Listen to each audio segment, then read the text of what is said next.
გამარჯობა, თქვენ უყურებთ გადაცემას დავით ლაბაძის ოქროს ხელები. მე დავით ლაბაძე გახლავართ, ეს კი ზემოთხსენებული ოქროს ხელები. ამ გადაცემაში თქვენ უამრავ საინტერესო რამეს შეიტყობთ და თან ამ ყველაფრის ყოველდღიურ ცხოვრებაში გამოყენება შეგეძლებათ. მე ბუნებით ძალიან მშვიდი ადამიანი ვარ და ჩემი წყობილებიდან გამოყვანა მხოლოდ რამდენიმე რამე შეუძლია. ესენია: შუშაზე ფრჩხილის გასმის ხმა, არაპუნქტუალურობა, დამწვარი კატლეტი და სუსტი Wi-Fi სიგნალი. დამეთანხმებით საშინელებაა, როდესაც ოთახის ერთ კუთხეში Wi-Fi სიგნალი კარგია, ხოლო მეორეში არ იჭერს. მაგრამ მე და ჩემი ოქროს ხელები გასწავლით, როგორ გააძლიეროთ Wi-Fi სიგნალი ხელმისაწვდომი საშუალებებით.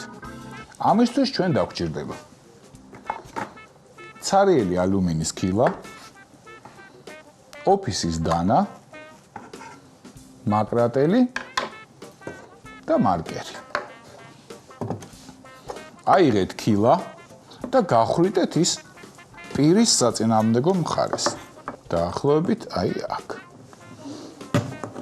გააფართოვეთ ნახრეთი. შემდეგ გაჭერით ქილა აი ასე. აი ასე. და შემდეგ აი ასე.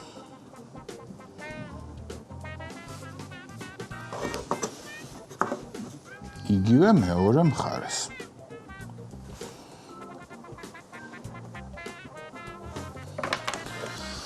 სანამ მე Wi-Fi გამაძლიერებელს ვაკეთებ, თქვენ ალბათ გაგიჩნდათ კითხვა. უფრო დიდი ქილა რო აიღოთ, უფრო გაძლიერდება თუ არა სიგნალი.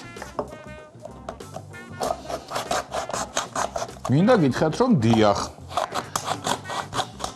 რაც უფრო დიდი ქილა, მით უფრო ძლიერი იქნება სიგნალი.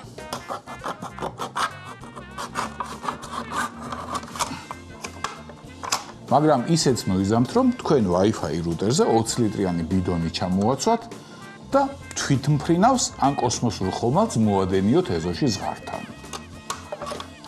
გადავკეცოთ ერთი ფრთა და იგივე გავაკეთოთ მეორე მხარეს. აი ასე.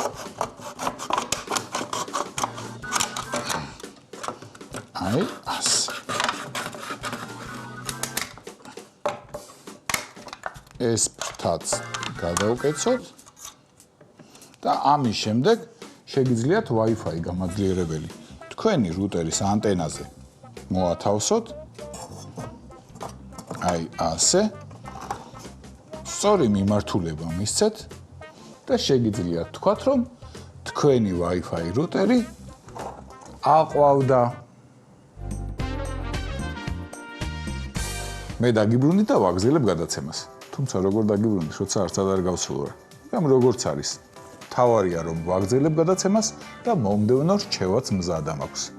როგორც პირველად სამედიცინო დახმარება გვასწავლის, კანის მცირე დაზიანების დროს კარგი საშუალებაა ჭრილობაზე სანტავიკის დაკრობა. მაგრამ სამწუხაროდ არავინ გვასწავლის, როგორ ავიძროს ჭრილობიდან სანტავიკი. მით უმეტეს, რომ სანტავიკის აძრობა ხანდახან უფრო მტკივნეულია, ვიდრე ჭრილობა, რომლის საწინააღმდეგოთაც ის ვიხმარებთ. განსაკუთრებით, თუ სანტავიკი თმიან ადგილზე გვაქვს დაწებებული. ამ პრობლემამ ძალიან შემაწუხა.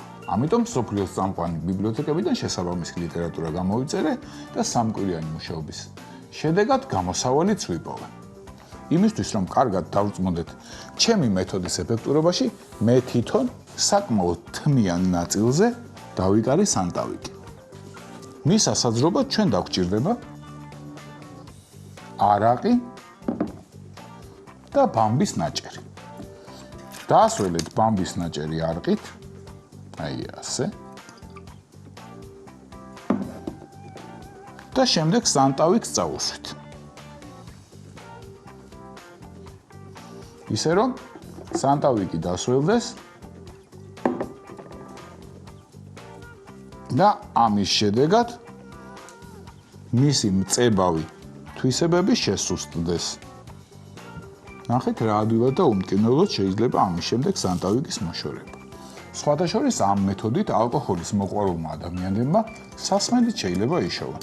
აიღეთ 45-50 სანტავიტი, დაიწებეთ მთელ სხეულზე და თითქოს მისი მოშორების საბაბით ნებისმიერი კეთილი ადამიანი მოგცემთ ერთ ბოთლ არახს.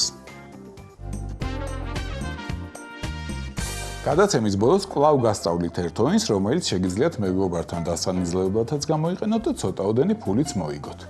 აიღეთ თეფში ჭიქა წყლით, წყალი თეფშზე გადმოასხით და მეგობარს დაენიზლავეთ, რომ ისე დააბრუნებთ თეფშიდან ჭიქაში წყალს, რომ თეფს არ შეეხებით. ნუ გეცინებათ, ეს შესაძლებელია და ამას ახლავე დაგიმტკიცებთ. აიღეთ ლიმონის პატარა ნაჭერი, მოათავსეთ წყალში. შემდეგ ასანთის ღერი ჩაარჭოთ ლიმონში, აი ასე. შემდეგ ასანთ ცეცხლი მოუკიდეთ.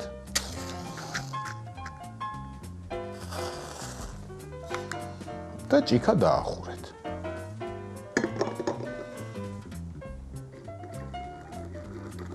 ოი, საოცრება. წყალი თავისით აიხრიპა ჭიქაში. თუ თქვენს მეგობარს გაოცებისგან გული წაუვიდა, შეგიძლიათ ამავე წყლით მოასულიეროთ. დღეისათვის ეს იყო, მე სულ რაღაც 168 საათით გემშვიდობებით. კარგად ბრძანდებოდეთ.